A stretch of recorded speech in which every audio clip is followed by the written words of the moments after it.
Hey, it's Chris back with another Island Conversation here on Peaks Island Radio. Today, I'm so glad to be joined by Susan Hanley and Holly Hurd-Forsyth. They're talking about the Fifth Maine's exhibit, Abandoned Ship. Sue has done a fabulous job of curating this guest exhibit. It's going to be available at the Fifth Maine Museum all this summer season, so that's through October 12th. And if you're listening to this in the future and you miss it, it'll be back next summer too for 2027. And this week on August 13th at 7 p.m., Sue is giving a great presentation on shipwrecks at the Fifth Maine Museum. That's 7 p.m. on August 13th. Come and hear all sorts of great information that Sue was able to research and find out, including stuff that didn't make it into the exhibit. Can you tell us a little bit about this great exhibit? We're standing right in the room right now, actually. And just so folks know, we're standing in the room during the middle of the big July heat wave. And it's actually still okay. It's comfortable enough to be here looking at this great exhibit. Can you tell us a little bit about what we're looking at? The name of the exhibit is Abandoned Ship, Mishaps and Maydays in Casco Bay. So it is about shipwrecks that have happened in Casco Bay. A couple of them also further afield. Some very notable Maine shipwrecks that didn't happen in Casco Bay are featured as well. And then some things that are very close to home that affected the ferry lines that service the island. They were not shipwrecks, but they were some mishaps. And so overall, the exhibit speaks to sort of the resilience of the survivors and the heroism of the rescuers, the drama of the events. It's just really interesting to learn about stuff that has gone on right here, close to home.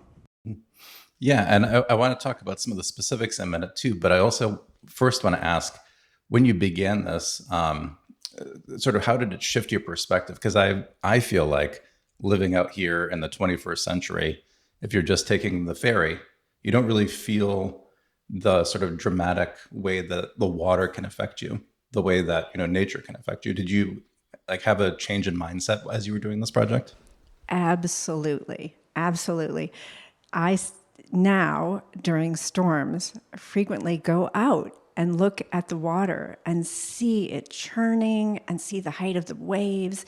Imagine being in that water and being flung up on the rocks, which is what was happening with the shipwreck crew and passengers. So I absolutely think about how mighty the ocean is. And it was a tiny bit mightier in the 17th, 18th, 19th centuries, early 19th centuries, because they did not have radar and depth finders and GPS. And so they didn't have all the navigation aids that exist now. And possibly the quality of the vessels wasn't as robust. A lot of wooden vessels just had to hit a ledge and it might put a hole in the side of the ship and all is lost. So I definitely have a healthy respect for the ocean. And I, realize that our boat ride back and forth to Portland is kind of like taking a bus. Mm-hmm. No one is in danger. Mm-hmm. That's so true. And of course, one of those things, or one of the reasons, is because it is so close and we're only going, a couple of miles. But when you looked at these shipwrecks, where were some of these ships coming from? Were they, Maine ships, or were they coming from other parts of the country or the world? A lot of them were actually, they were all, the ones that were featured locally were all coming to Portland. They were coming from Boston, or one of them was coming from England by way of Ireland. They were mostly what I would consider local ships. One was coming from Virginia. They were mostly local. They had a local destination. They were going to Portland. That's fascinating. And what was the mission for a lot of these? So the one that you said that left from England by way of Ireland, made me think maybe this was a passenger ship and people were immigrating. Is that true? Yes, you got it. It was the Bohemian, which sailed out of England in 1864. And it had 300 people on board, mostly steerage passengers from Ireland. I think of all the people on board, only 23 people were in cabins. So almost everybody was steerage. And it was also carrying a huge amount of commercial dry goods for sale.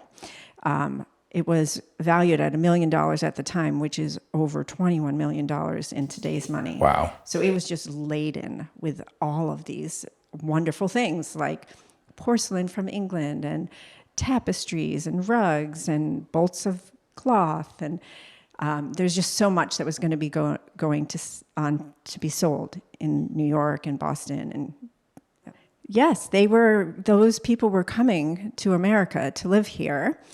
And most of the people who died, which was, I think 33 people died, were the steerage passengers. And they died sadly in course of the rescue, because what actually happened was they were getting into a lifeboat, and one of the attachments to the ship on one end of the lifeboat broke. Oh, wow. So the other end held fast, but it just tipped them all into the ocean. Wow. And it happened at like 8 at night in February in Maine, so it was completely dark. A lot of people couldn't swim. So most of those people were lost. Wow. Wow, that's incredible. When you started that story, part of me wanted to ask, and I think I still will, even though steerage didn't necessarily play a role in their death. Could you just explain for folks that might not know the difference? What does it mean to travel in steerage? Yeah, steerage is, you're at the bottom of the boat. Cargo is actually below steerage. That's the very bottom.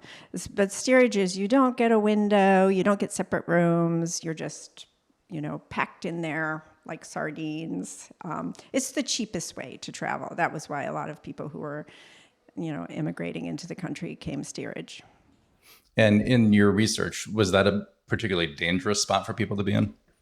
Yes, because you're below decks and you're a couple levels below decks. So getting out, in fact, when they did some recovery of the Bohemian, they did find bodies that were trapped in the boat.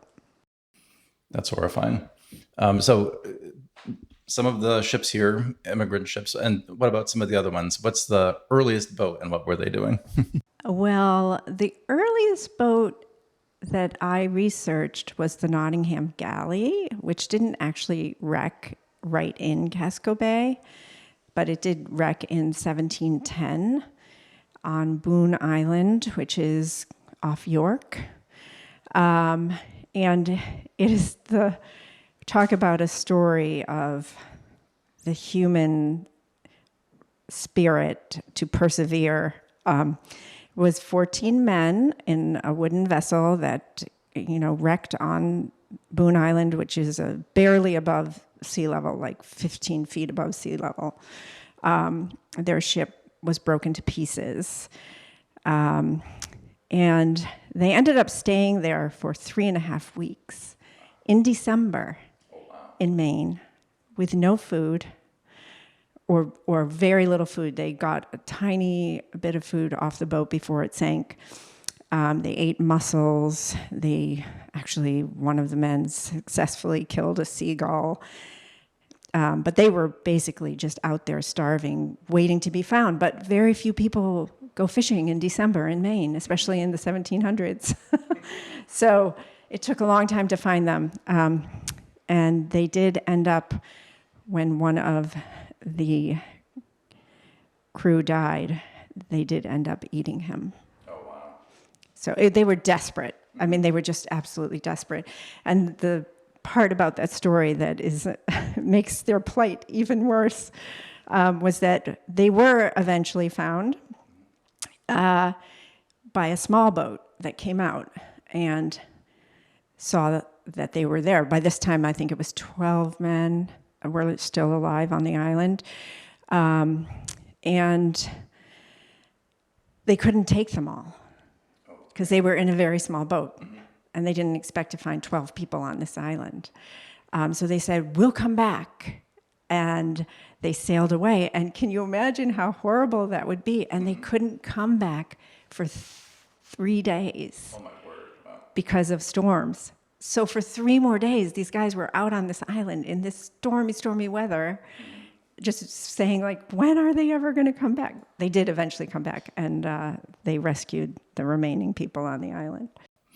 That's horrifying, especially in a time period like that where obviously there was no easy communication to figure out, like, oh, well, hey, we'll just back when the storms are over. It must have been, mortifying for those people that were I know, there. just to see them sailing away, like they were so close to being rescued, and then they didn't come back for 3 more days. It must have been the hardest 3 days. Right, yeah.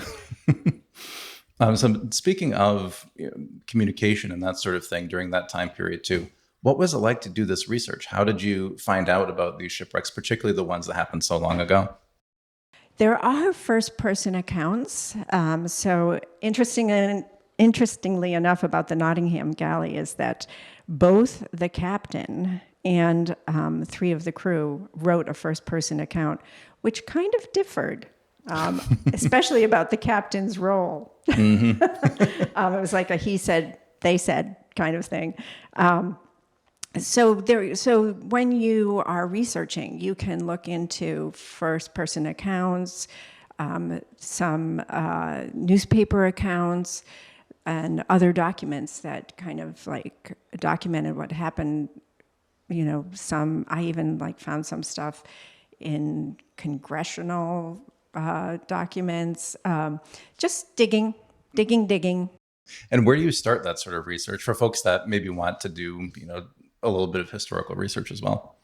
I started on the internet, and then ended up finding some books to read and finding some. A lot of the things that are really old are actually available in their entirety on the internet. They're reproduced with the Gutenberg Project, and so just looking around.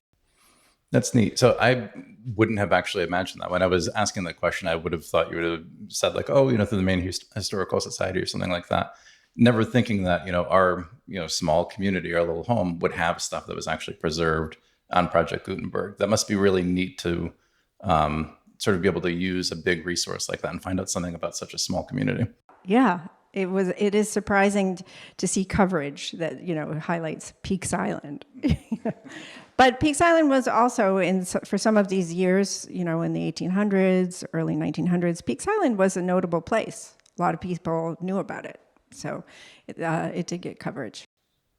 That's fascinating. And one of the things that you mentioned before about a ship coming up from Boston, was that one of those ships that came up here because it was a notable summer location, or what was going on there? Yes, the Bay State is a ship that went back and forth between Portland and Boston, and it just went back and forth, like a regular run.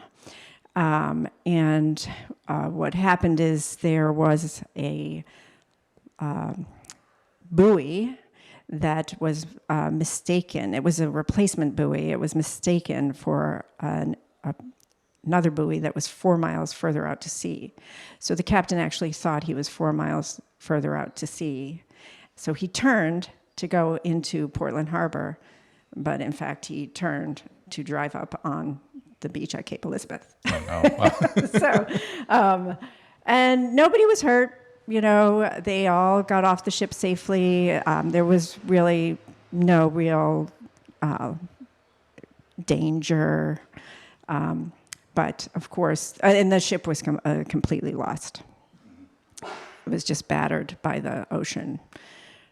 But it sat there, the carcass sat there for a year before they burned it to the waterline, which is what they did a lot with ships they wanted to, dispose of. They would usually wreck off anything that was of value, any metal, any equipment, any furniture, anything at all that they felt they could resell. Then whatever was left, the carcass, they would just burn it to the waterline. That's fascinating. I wouldn't have expected that would be the way that they would handle a ship. Sometimes they would try to refloat a wrecked boat and then bring it into port and repair it. But I'm looking at all of the ones that are featured in this exhibit were not able to be salvaged in that way. They all were lost. And who was responsible for that? Was there like a, designated like first responder for shipwreck? Yeah, well, the U.S. life-saving organization, they were responsible for saving lives. Then the owner of the boat would hire a wrecking company to come and salvage what they could off the boat. What I found really interesting is that anybody could assist in the wrecking. It was allowed, but you weren't allowed to keep it. You were required to bring it into the custom house where they accumulated all the wrecked cargo, and then they auctioned it off, and you then got a percentage of what the auction price was. That was organized by the owner of the ship. For the Bohemian, that had so much valuable cargo, it was irresistible. People just took things, and the cargo was strewn for like 10 miles down the beach. Wow. It was they brought a U.S. cutter out of Portland to try to police it. They put police on the beach. They did everything they could, but could not stop it from happening. People were taking stuff left and right, and some people got caught, including 2 men on Peaks Island. Oh, really? Who got caught with things from the Bohemian and were fined $200, which is a lot of money. I don't know how it got found out that they had it, but it did. And the marshal, the U.S. Marshal, came and fined them. They had to go to court, actually. Speaking of the Peaks Island connection, were there other folks on Peaks that you had found were part of, some of these wrecking crews that would help with boats or anything like that? I know that there is plenty of folks on the island still to this day who do, maritime sort of work. Were there folks on the island that were involved with either, saving lives or with dealing with wreckage? They did just as common citizens, okay. Not professionally that I found. But the people did help save lives or look for survivors. There was a boat that actually wrecked on Peaks Island.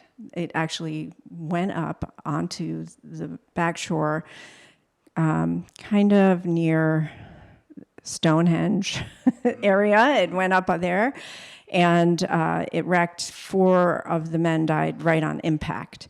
The 7 other men, jumped overboard, and only one person survived. He came up in Wood Landing Cove, but when they found the bodies, they were covered in cuts and bruises, and you really only bruise when you're alive.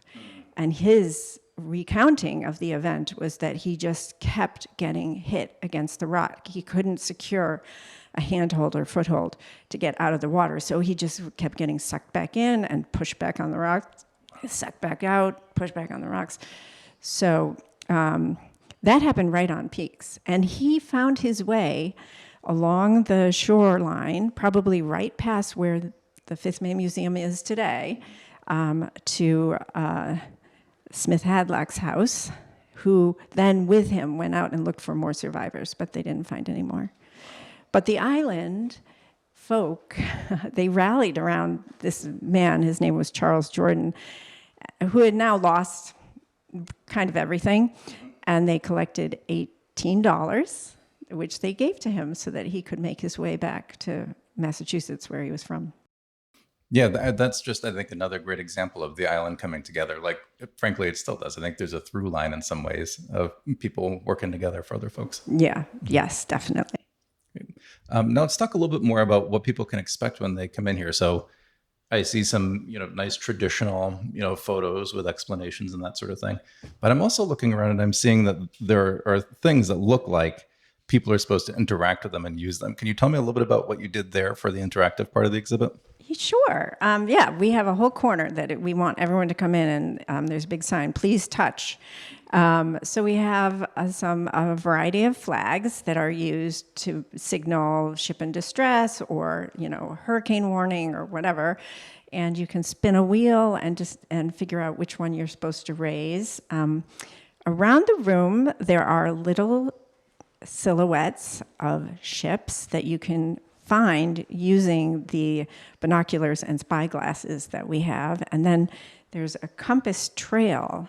You have to use your compass and you go find some treasure. You get to shipwreck the gold, the lost gold that was on the ship. So that's our interactive piece. That's wonderful. That's a great way to really bring history alive. And I know when we were talking before we started the interview with Holly, that you are a guest curator here. But to me, this seems like a really well put together exhibit. Where did you sort of learn how to do this in such a really nice and interactive way? Well, I got a lot of help from Holly. And also an exhibit designer, Eric Eaton, who does this for the Fifth Maine Museum and has done it professionally. So, I was definitely a newbie. I feel like I learned so much, and I feel like I got better at it as we went along. Holly, in the beginning, my writing was like very long. I was writing so much stuff, and she would say, "Nobody wants to know all that except for you." I'm the dream crusher. Yeah, that's me. I'm the dream crusher. So. A really quick study, and she did great, and she was on board immediately. So you did great, Susan. Well, thank you. But I did have to learn how to do exhibit writing, which is very different. And I learned that from Holly. Exhibit writing has to be much more concise. There's lots of studies and lots of analysis on how much people are willing to read when they're standing up in a hot room with their kids pulling on them. And I shared all that with Susan, and she got on board really quickly. You basically have to take what you want to write and reduce it by a fifth, to a fifth of it, maybe. Yeah. Or in my case, a 25th. I write a great volume. Susan's enthusiasm for this subject is really contagious, and she has a lot to share about these shipwrecks, and she's going to be giving a talk in August, and she can share all the stuff that didn't make it onto the wall. That's great. Is that a talk happening here? Yes, right here, August 13th.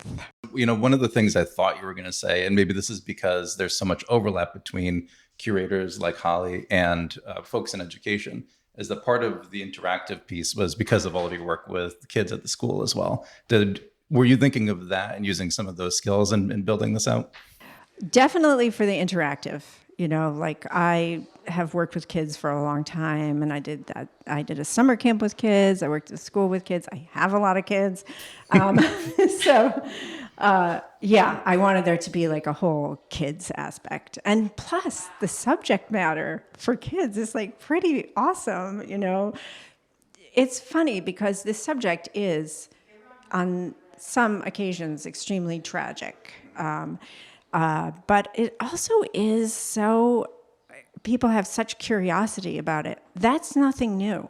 People had the same curiosity about these things, when they happened. People would go stand on the shore and look at the shipwreck. Wow. It would draw crowds of people. The shipwreck fascination is long-lived. But for kids, I think it's also, there's so much drama and excitement and heroes and stuff. It's kind of fun for them. Well, it's a version of rubbernecking, right? Quite unfortunately, if you see a accident on the highway, you stop and look. I think it was a similar type of impetus, a similar drive for people, like this picture over here, the bat shelter with all the people just lined up on the shore, just staring at the boat. Yeah, I think it's the same. It comes from the same place. Yeah. Yeah, in reports about the Bohemian, there were people who were bringing in food to sell, and it became a carnival atmosphere. They were bringing carriages from Portland. People were coming out from Portland to line up on the beach and see the shipwreck. Wow. So it almost became its own little business back then. Yeah, well, we are great at capitalizing on anything. Well, this is, I think, absolutely fascinating. It's really wonderful. And I have a couple of questions about that because I think it's very inspiring, number one, that we have such a great place where we can collect local history. But then also, I want to hear about other ways that people who might be inspired can get involved in some sort of way too. So I know that you've been involved with the Fifth Maine for a very long time, and you've been putting in a lot of volunteer hours, a lot of effort into the Fifth Maine in other contexts. What made you decide, oh, gee, I would really love to do sort of a public-facing exhibit like this? Well, Holly asked me if I would do it. And I, in the beginning, the exhibit was going to be quite different. The exhibit was going to focus on the boats that ran back and forth for the various ferry lines that serviced Peaks Island over the years. But when I was speaking to Holly, and I was explaining this one event, it was the sunshine going up on the rocks, and the idea that captains of the ferries would count to figure out dead reckoning, how to get places. They would use like a stopwatch and a compass to figure out how to go through the fog. Wow. And sometimes they lost their count. And so they would then have accidents. And she said, that's the most excited that you are about this subject. She goes, maybe we'll just switch it to something about that. And then we kept talking, and the next thing you know, it was shipwrecks. Yeah, it was all shipwrecks. It's a big exhibit in a small room, but it was a good device to sort of focus the research. Yeah. And who doesn't? I mean, it's a little ghoulish, but who doesn't love a shipwreck? I mean, most of them people aren't harmed, and generally people are usually rescued. So, but people do like shipwrecks, so we kind of zoomed right in on that. Yeah, and you were very enthusiastic about that, and it was a good framing device. Yeah, because the other topic was almost too big. There was too much to say. Some of it a little redundant about the boats that came and went from Peaks Island and the companies that serviced. There were many different companies that were before Casco Bay lines. So anyways, this seemed like a better. It's a pretty typical progression. You start with a big idea and you narrow it, especially in a room this size. It's only about 150 square feet, and there's a lot of information in here. But it's a good narrowing. You usually start big and end up having to focus. So it was Susan followed right along, and she was enthusiastic about that. Yeah, once I got my teeth into shipwrecks, I was excited. Yeah. And what would you have to say to folks that are listening to this and thinking like, oh, I'd really love to get more involved in, curating and capturing local history? Like, what ways could they get involved with the Fifth Maine?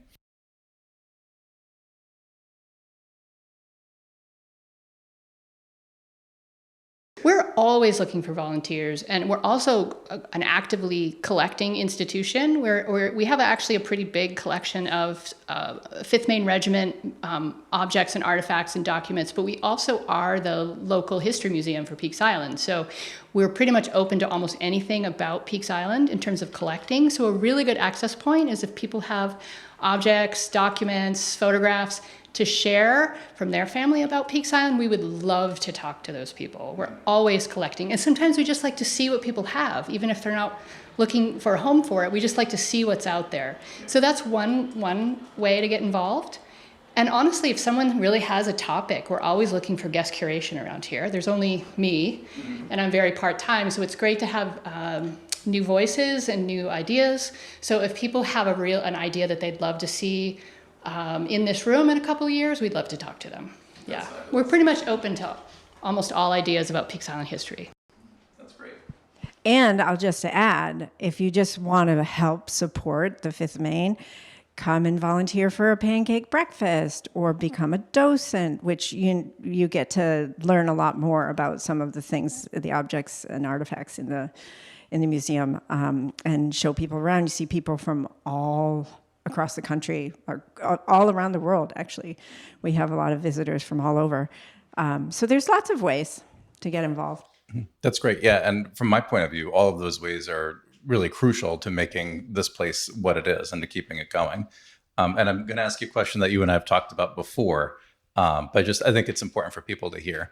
When we, as a community, are able to sort of document what goes on, what do you think the meaning or the purpose is for that? I know that you care very deeply about sort of documenting both history and then also like current events and having that be the future history for folks. Why is that important to you? Well, I think as someone who has done a lot of research, you do need the documentation to go back to. So things like newspapers at the time, or people's diaries, or letters that were written. These things are important. They are the history of our island, which,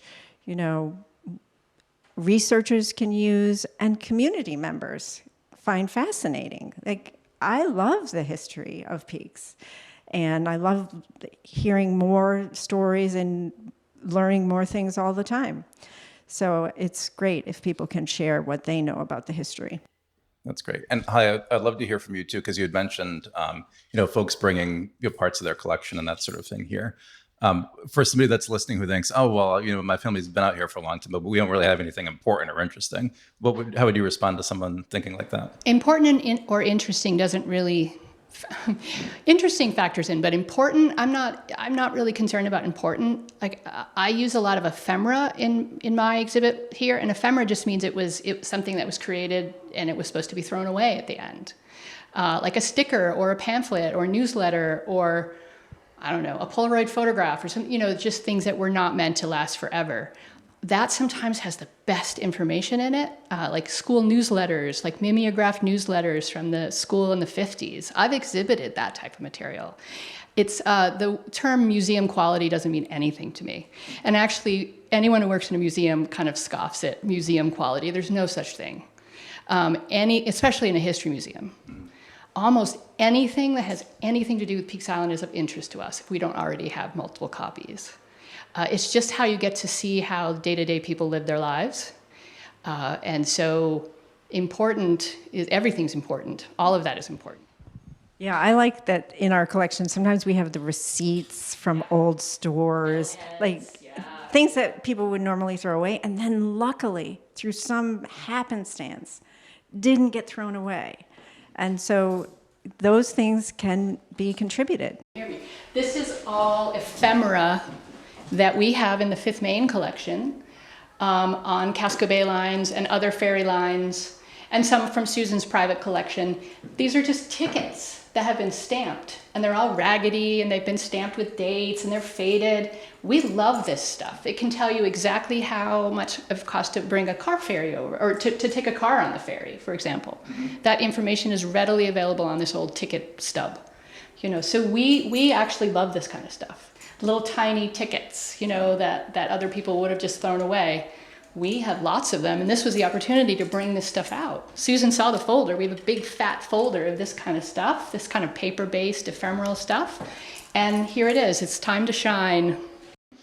Yeah, it's neat that the tickets were in both directions, and, people remember. I remember when that was the case, but,